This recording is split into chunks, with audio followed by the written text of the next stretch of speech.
Hey everybody, welcome back to DX News. This is Lewis. We got some pretty cool news for you today. Everything from Atozy to Pokemon. And if you're not listening to anything new, hopefully at least you'll get a laugh.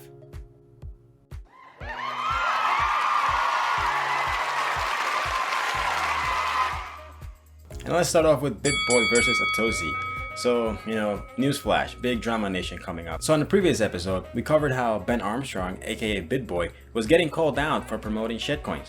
Now, the usual or the logical response from somebody who gets caught promoting things that make people lose millions and millions of dollars while making themselves rich will be probably to apologize and to, move on. But this gentleman actually got so much constipation from these so-called allegations that he decided to sue the gentleman Atozy. Now, this does not have the outcome that Bitboy expected, and Uncle Ben decided to scratch that. To call him Uncle Ben would be an insult to the real Uncle Ben, who taught us so much about power and responsibility. This guy is Benny Boy. So anyway, Benny Boy decided to drop the lawsuit. Although if you think about it, Benny Boy and Uncle Ben have one thing in common. They both got murdered. So anyway, Benny Boy decided to drop the lawsuit, and he actually had something quite funny to say.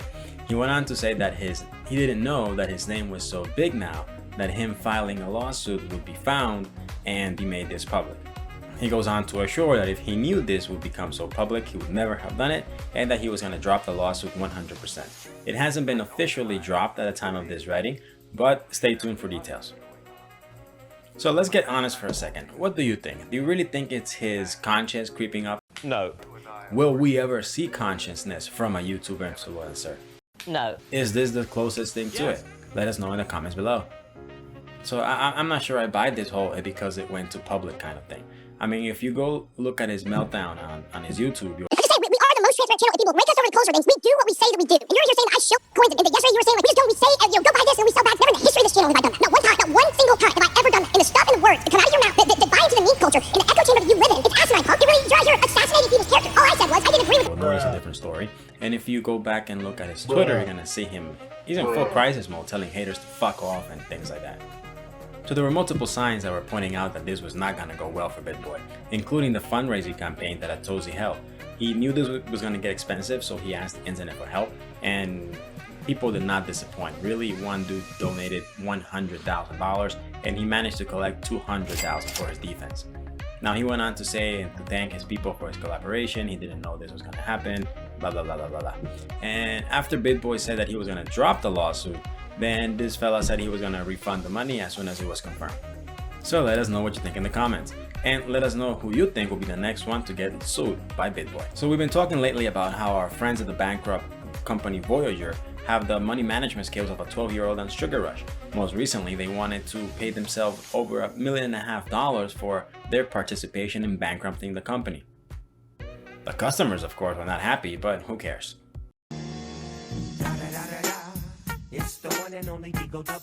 A judge ruled in their favor, allowing Voyager to pay these essentials over $1.5 million.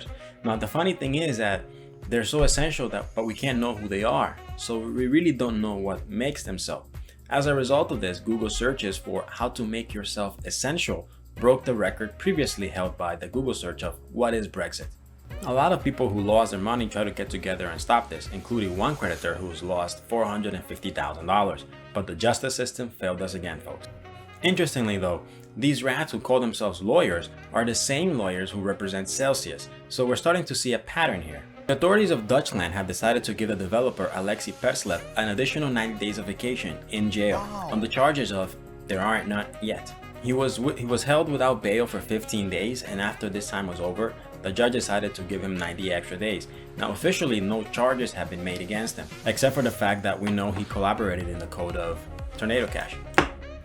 So we were asking last time about the moral dilemma of punishing somebody for creating a tool.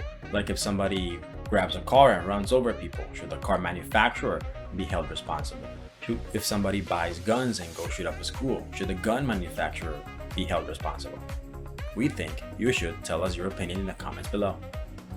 The wife of the developer has this to say about it. It is not clear what arguments they had for not releasing him under house arrest. Her name was Senia Malik, Percy's wife, told Decrypt. Lawyers confirmed the additional 90-day holding, but I haven't seen any official documents. So 15 days without bail plus an additional 90 days for writing a code that was used by evildoers. What do you think here? Is the government in the right? Should they have the authority to do so? No. Is this another tactic just to hold back DeFi?